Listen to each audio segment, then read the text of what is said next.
Hello विद्यार्थी मित्रों, मारू नाम है जीवाणी चिराग ने तमे जोई रह्या छो मारी अने तमारी YouTube channel level up study. तो अत्यार सुधी आपणे आ चेनल में धोरण 10 विज्ञाननो अभ्यास करता था। हवे आपणे आमां वधारे थोड़ोक अभ्यास करवामां जोई के गणित विषयनो अभ्यास करशुं। तो गणित विषय में प्रकरण पहेलुं धोरण 10 गणित प्रकरण 1 के वास्तविक संख्याओं। तो वास्तविक संख्यानो अभ्यास करशुं। ते चेप्टर आपणे शीखवा माटे पायो धोरण 9 में पहेलुं चेप्टर हतुं संख्या पद्धति। तो एना बेज उपरनुं ज आखुं चेप्टर छे।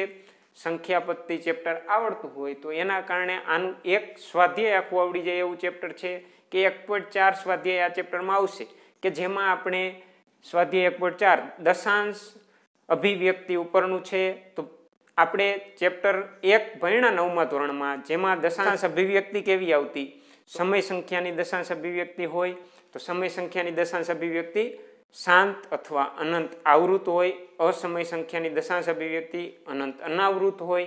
તો એ આપને આવડતું હોય તો આ ચેપ્ટરનું એક સ્વાધ્યાય આખે આખું સોલ્વ થઈ જાય અને એમાં જે સંખ્યાનો આપણે જ્ઞાન મેળવું તો હવે એમાં થોડુંક આગળ વધી તો સંખ્યાનું તેનું રિવિઝન કરી। तो जो हवे संख्याना आपणे थोड़ा प्रकार जोई तो सौ प्रथम आवशे संख्यानो एक प्रकार लई के प्राकृतिक संख्या। तो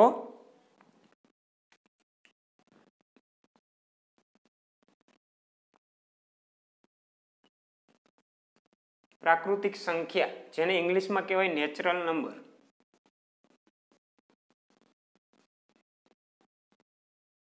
नंबर ने शॉर्ट फॉर्म एनो वडे दर्शावाय एटले आपणे टूंकमां लखी नेचरल नंबर प्राकृतिक संख्या।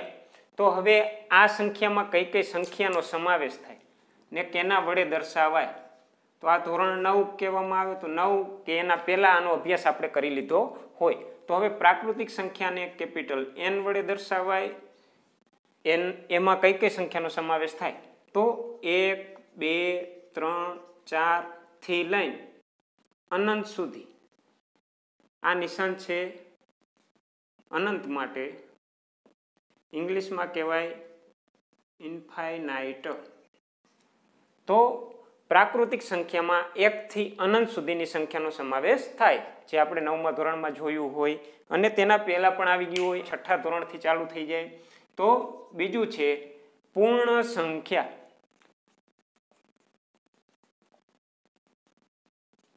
जेने आपणे कहीशुं होल नंबर।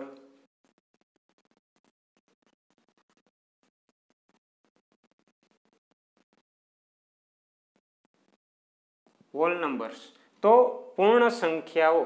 हवे एमां एने सेना वडे दर्शावाय तो डबल्यू थी चालू थाय छे तो आने डबल्यू थी चालू थतुं होवाथी डबल्यू वडे दर्शावशुं। हवे तो डबल्यू अंदर कई कई संख्या आवशे तो पूर्ण संख्या में 0 थी लईने अनंत सुधी 0 1 2 3 4 थी अनंत सुधी संख्या आवशे। तो आ अनंत सुधी संख्या। हवे आमां जोवामां आवे तो प्राकृतिक संख्या बधे बधी पूर्ण संख्या में समाई गई छे। एक वधारानो आव्यो 0 एम कहेवामां आवे प्राकृतिक संख्या पूर्ण संख्या में समावेश थाय छे तो कई साचुं हा समावेश थाय। पण एम कहेवामां आवे पूर्ण संख्या प्राकृतिक संख्या में समायेल छे तो समाय नहीं, केम के 0 रह्यो ए पूर्ण संख्या में तो आवे छे परंतु प्राकृतिक में आवतो नथी। तो पूर्ण संख्या प्राकृतिक में समायेल नथी। हवे आगळ हजी एक संख्या आवशे तो पूर्णांक संख्या। तो हवे 3 नंबर पूर्णांक संख्या जेने कहेवाय पूर्णांक संख्या एटले इंटीजर्स। इंटीजर्स नंबर NUMBER एनो स्पेलिंग है पण टूंकमां आने दर्शावाय NO वडे। तो ये तो आपने ख्याल ज होय इंग्लिश भणता होय एटले। तो हवे पूर्णांक संख्या इंटीजर्स नंबर आने दर्शाववा माटे उपयोग थाय छे Z नो। केम Z? हवे तो जर्मन शब्द है। ज्यारे पूर्णांक संख्या होय एनी शोध थई होय त्यारे जर्मन व्यक्तिए जर्मन शब्द पूर्णांक संख्या माटे छे जेहलिन नंबर। आपणे पूर्णांक संख्या होत आपणे शोध करी होत तो पूर्णांक संख्यानो आपणे शुं आपे? P आपे, केम के P थी चालू थाय તો એને શોધ કરી, એની ભાષામાં ઝેડ થી એનો જેહલીન નંબર થતો અર્થ, એટલે એને ઝેડ વડે દર્શાવ્યું. તો પૂર્ણાંક સંખ્યામાં ઋણ સંખ્યા પણ આવશે. ઋણ અનંત થી લઈ -3, -2, -1, 0, 1, 2, 3, 4 થી લઈ અનંત સુધી. તો પૂર્ણાંક સંખ્યાને ઝેડ વડે દર્શાવાય, એને ઇંગ્લિશમાં કહેવાય ઇન્ટીજર્સ નંબર. તો એમાં આવશે -અનંત થી +અનંત લગી 0 પણ આવશે. હવે પૂર્ણાંક સંખ્યા પછી આગળ આવશે સમય સંખ્યા. તો સમય સંખ્યા કહેવાય કેને? તો હવે 4 નંબર લઈ લઈ. સમય સંખ્યા, તો સમય સંખ્યાને દર્શાવાય છે ક્યુ વડે. સમય સંખ્યા રહી એને આપણે રેશનલ નંબર કહેવાય. ઇંગ્લિશમાં કહેવામાં આવે તો રેશનલ નંબર. Rational number. હવે સમય સંખ્યામાં કઈ સંખ્યાનો સમાવેશ થાય? તો સમય સંખ્યાને દર્શાવાય છે ક્યુ વડે. કોટિન્યન્ટ ઉપરથી ક્યુ શબ્દ આવેલો છે, તો ક્યુ વડે દર્શાવાય. એની અંદર સંખ્યાનો સમાવેશ કયો થાય? તો આની વ્યાખ્યા સ્વરૂપે આપણે લખી, ગણની ભાષામાં વ્યાખ્યા લખી તો ક્યુ કે પીના છેદમાં ક્યુ. જો સમય સંખ્યા રહી એટલે જે સંખ્યાને પીના છેદમાં ક્યુ વડે દર્શાવી શકાય, પીના છેદમાં q, p belongs to Z, q belongs to N. તો આ સંખ્યા રહી એને સમય સંખ્યા કહેવાય કે જે સંખ્યાને પીના છેદમાં ક્યુ વડે દર્શાવી શકાય. પી કેમાંથી લેવાનું? તો પી બિલોંગ્સ ટુ ઝેડ. એનો મતલબ શું થાય? આને વચાઈ બિલોંગ્સ ટુ,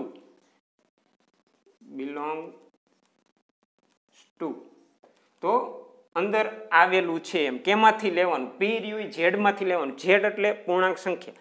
તો ઋણ હોઈ શકે, પી રહ્યું ઋણ હોઈ શકે, 0 હોઈ શકે અથવા ધન હોઈ શકે. ક્યુ રહ્યો એ કેમાંથી લેવાનું? તો કે એન માંથી. ફરજિયાત ક્યુ રહ્યો એ કેવો હોવો જોઈએ? પ્રાકૃતિક સંખ્યા જ હોવો જોઈએ. છેદ કોઈ દી ઋણ ન હોય કે 0 ન હોય. હવે તમને જો સમય સંખ્યાનું ઉદાહરણ આપું એક, તો -1/3. તો આ સમય સંખ્યા છે કે નહીં? તો પી બિલોંગ્સ ટુ ઝેડ. ઉપરનો રહ્યો એને પહેલા તો પી કહેવાય, નીચે રહ્યો એને ક્યુ કહેવાય. હવે પી રહ્યો એ ઝેડમાંથી ન જ લેવાનો. ઝેડમાં -3 આવે, -1 આવે, તો -1 આવે. તો આ ઝેડમાં છે ને 3 રહ્યા એ કેમાંથી લેવાના? છેદ રહ્યો ક્યુ લેવાનો છે એન માંથી, પ્રાકૃતિક સંખ્યામાંથી. તો 3 રહ્યા એ પ્રાકૃતિક સંખ્યામાં આવે. આ એન માંથી લીધેલો છે. રેડી? તો હવે 3 રહ્યા એ એન માંથી લેવાના, છેદ એન માંથી લેવાના. તો એ -1/3 રહ્યા એ સમય સંખ્યામાં આવશે. કમ્પ્લીટ. પછી હવે આમ કહું 1/0 સમય સંખ્યા છે કે નહીં? તો આ સંખ્યામાં છેદ આપણે લીધો છે 0. છેદ રહ્યો એ લેવાનો કેમાંથી છે? છેદ લેવાનો છે એન માંથી, પ્રાકૃતિક સંખ્યામાંથી.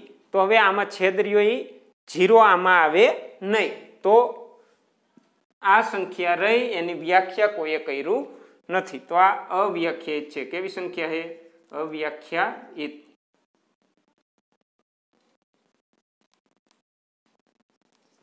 આ સંખ્યા અવ્યાખ્યાયિત છે. તો આ સંખ્યાની વ્યાખ્યા કોઈએ કરી નથી. હવે બીજી સંખ્યા આપણે લઈ 1/-3. તો આ પણ પોસિબલ નથી, કેમ કે છેદ કેમાંથી લેવાનો છે? છેદ એન માંથી. તો છેદ રહ્યો એ હંમેશા ધન સંખ્યા જ હોવી જોઈએ. 0 પણ શક્ય નથી, ઋણ પર શક્ય નથી. તો આ પણ કેવું થાય છે? અવ્યાખ્યાયિત. આની પણ વ્યાખ્યા કોઈએ કરી નથી. તો આ બે વસ્તુ અવ્યાખ્યાયિત છે. આ સમય સંખ્યામાં આવે, આ એકય સમય સંખ્યા નથી. હવે આમ કહું તો √2 સમય સંખ્યા છે કે નહીં? આપણે 9મા ધોરણમાં ભણ્યા હોય ત્યાં ખબર છે આ સમય સંખ્યા નથી.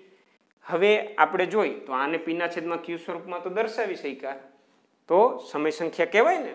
તો આ સમય સંખ્યા ન થાય, કારણ કે √2 રહ્યા એ કેમાંથી લેવાના છે? ઉપરની સંખ્યા પી બિલોંગ્સ ટુ ઝેડ. ઝેડમાં કઈ સંખ્યા નો આવે? ઝેડમાં આવી રૂટવાળી સંખ્યા આવે નહીં. તો આ શક્ય નથી. બાકી છેદ રહ્યો એ જોવો જોઈએ. n માંથી છે તો ક્યાં છે?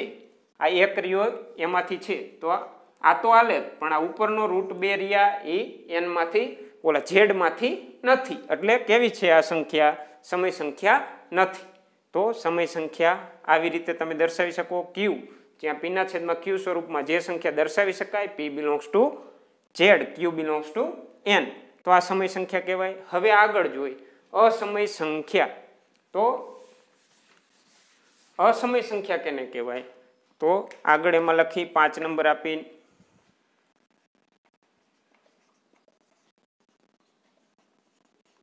અસમય સંખ્યા, એને ઇંગ્લિશમાં કહેવાય છે ઇરેશનલ નંબર.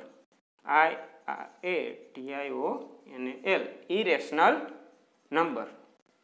ઇરેશનલ નંબર તો અસમય સંખ્યા. હવે અસમય સંખ્યાનો સ્પેલિંગ ચાલુ થાય છે I થી, તો એને દર્શાવશું છે ને વડે, I વડે. તો I વડે ઇરેશનલ નંબર, એમાં કઈ કઈ સંખ્યા આવશે? તો અસમય સંખ્યા કે જે સંખ્યાને p ના છેદમાં q સ્વરૂપમાં ન દર્શાવી શકાય એ બધી અસમય સંખ્યા. તો હવે એની વ્યાખ્યા આવી કઈ લખતા નથી, બાકી લખી શકી. તો હવે I બરાબર આમાં ખાલી ઉદાહરણ લખી નાખી કે અસમય સંખ્યામાં કઈ કઈ સંખ્યા આવશે. તો કે √2, હમણાં જોયું આપણે √2 આમાં આવશે નહીં. એ કેમ આવશે? અસમય સંખ્યામાં. પછી છે પાઈ કે જેને p ના છેદમાં q સ્વરૂપમાં દર્શાવી શકાય નહીં.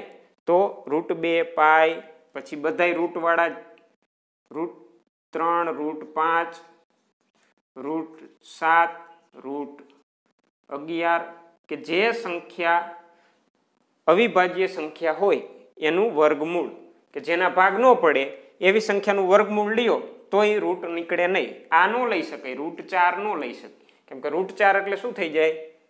2. √4 નું વર્ગમૂળ 2 થઈ જાય. તો આ સંખ્યા રહી કેમ આવી જાય? સમયમાં આવી જાય. સમય એટલે p ના છેદમાં q સ્વરૂપ અને 2 ના છેદમાં 1 પણ કહેવાય. તો √4 રહી કેમ આવી જાય? અહીં ઉપરમાં આવી જાય.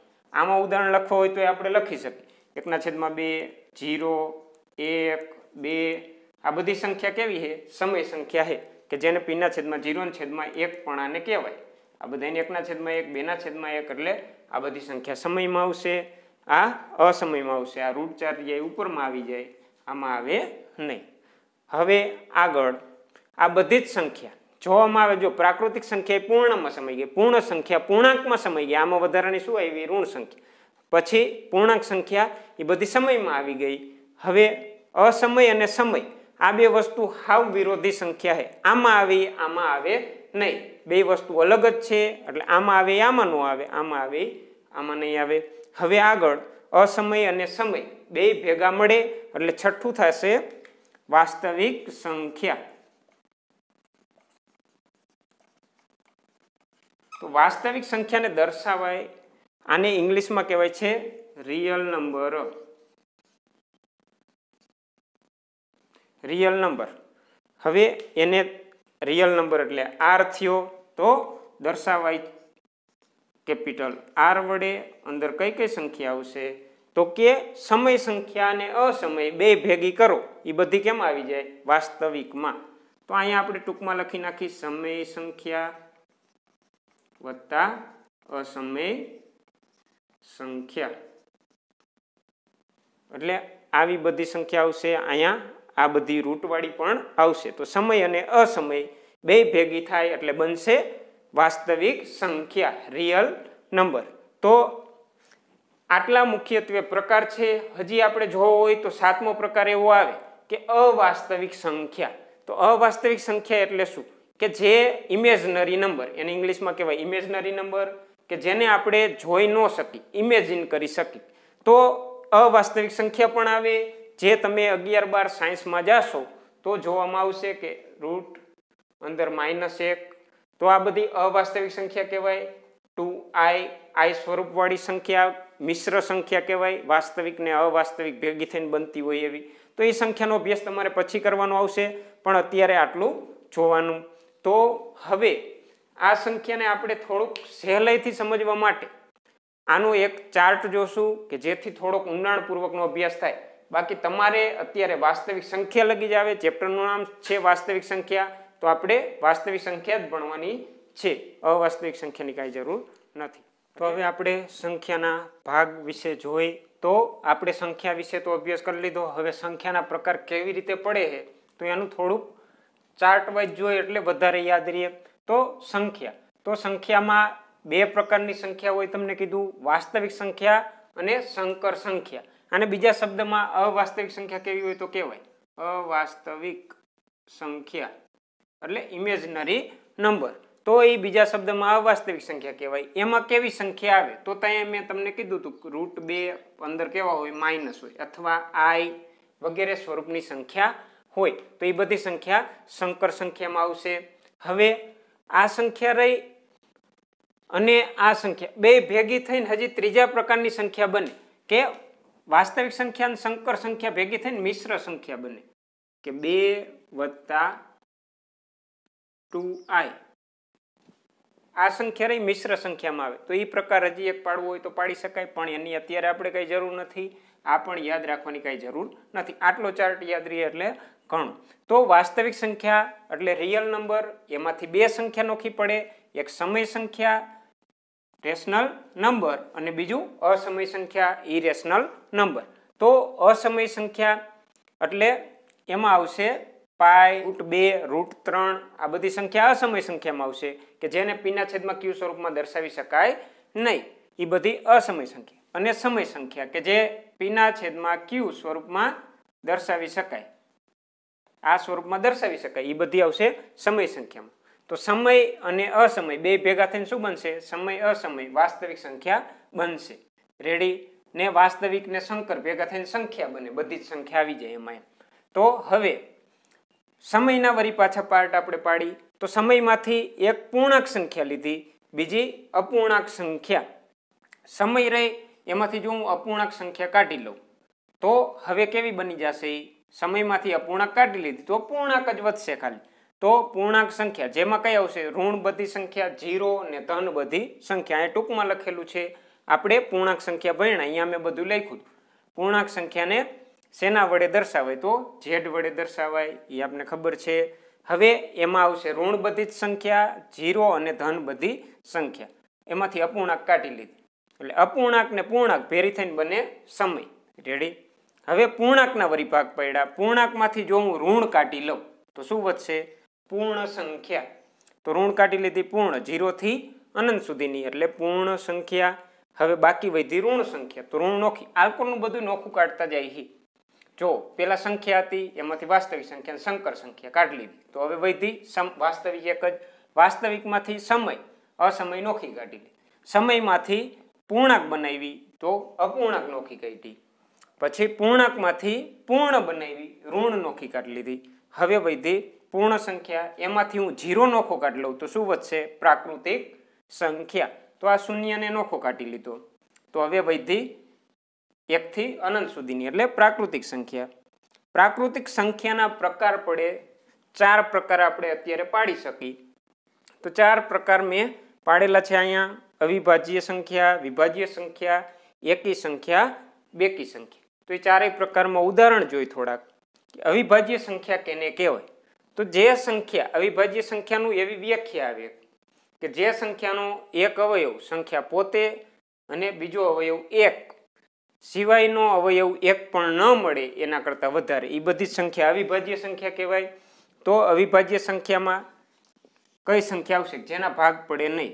તો 2 નો એક અવયવ લેવા જાય તો બગડો અને એક અવયવ 1 સિવાયનો બીજો કોઈ નથી.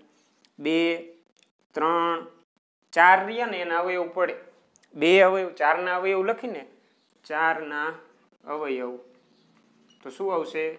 1 પોતે, 2 દુ 4 જેના પાડામાં આવે એના અવયવ કહેવાય. 2 દુ 4, 2 તરી 6 હવે નો આવે. પછી 4 પોતે, આ 3 રહ્યા 4 ના અવયવ થાય તો આનો અવયવ 1 બગડો વધારાનો મળ્યો. આ ન મળતો હોત તો 4 પણ અવિભાજ્ય કહેવાય. તો 4 વિભાજ્યમાં આવશે એટલે આમાં નહીં આવે.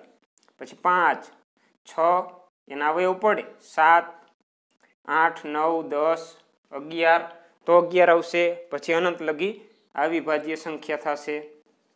પછી વિભાજ્ય સંખ્યા જેના ભાગ પડતા હોય એવી. તો એક રહ્યો તટસ્થ સંખ્યામાં આવે એ વિભાજ્યમાં ન આવે, અવિભાજ્યમાં પણ ન આવે. તો વિભાજ્યમાં ચાલુ થશે 4 થી 4, 5ના ભાગ ન પડે, 6 7ના ન પડે, 8 9 10 12 થી અનંત સુધી એકી સંખ્યા. હવે એકી સંખ્યા કેને કહેવાય? 1 થી 1 એકી સંખ્યા. અને બીજું પણ હજી નામ છે એકી સંખ્યાને અયુગ્મ સંખ્યા કહેવાય. અયુગ્મ સંખ્યા. બેકી સંખ્યા એટલે યુગ્મ સંખ્યા. ગણિતની ભાષામાં એને એકી નહીં પૂછે ક્યારેય, તમને પૂછે તો અયુગ્મ સંખ્યા જ પૂછશે. તો અયુગ્મ સંખ્યા એટલે 1 3 5 7 9 11 એક મૂકીને એક, બધી એકી સંખ્યા. એકી સંખ્યા એટલે જેને 2 વડે ન ભાગી શકાય એવી બધી. બેકી સંખ્યા કે જેને 2 વડે ભાગી શકાય. 2 4 6 8 10 12. તો આ બધી બેકી સંખ્યા કે જેને 2 વડે ભાગી શકાય. અનંત લગીની સંખ્યા આવે. તો આ 4 પ્રકાર સંખ્યાના પડે. એના ઉદાહરણ જોયા. ખાસ ધ્યાન રાખવાનું, આનો ઉપયોગ આપણે આગળ કરવાનો આવશે. આ ચેપ્ટરમાં આવશે ને આગળ બીજા ચેપ્ટરમાં પણ આવશે. તો આ 4 પ્રકાર ખાસ ધ્યાન રાખવાના. હવે જો પ્રાકૃતિક સંખ્યા, આ ચાર્ટીઓ અહીંયાથી તમે ચાલુ કરો તો પ્રાકૃતિક સંખ્યા, એક બેગ લ્યો એમાં પ્રાકૃતિક સંખ્યા નાખી, પ્રાકૃતિક સંખ્યા ભેગું શૂન્ય નાખો તો કઈ બની જશે? પૂર્ણ સંખ્યા બની જશે. બેગમાં જો પ્રાકૃતિક પછી 0 નાખું તો પૂર્ણ સંખ્યા બની જાય. વળી પાછો પૂર્ણમાં હું ઋણ નાખું તો પૂર્ણાંક બની જાય. પૂર્ણાંકમાં અપૂર્ણાંક નાખું તો સમય સંખ્યાનો ઠેલો ભરાઈ ગયો કહેવાય. પછી અંદર અસમય નાખું તો વાસ્તવિક સંખ્યાનો બેગ થઈ જાય આખે આખો. તો આ રીતે સંખ્યાને યાદ રાખવી હેલી પડે. આ પ્રકાર તમે 9મા ધોરણમાં પણ ભણી ગયા છો, પણ અત્યારે આનો ઉપયોગ આવશે. દશાંશ અભિવ્યક્તિનો હજી એક ચાર્ટ આવે છે, એનો અભ્યાસ તમને આગળ કરાવી દઈશ. તો પછી આપણે 10મા ધોરણનું સાચું ગણિત આવી ચાલુ કરશે. તો આ એના માટે ખાસ જરૂરી છે, એટલે આ રિવાઇઝ કરી લેજો. ધન્યવાદ.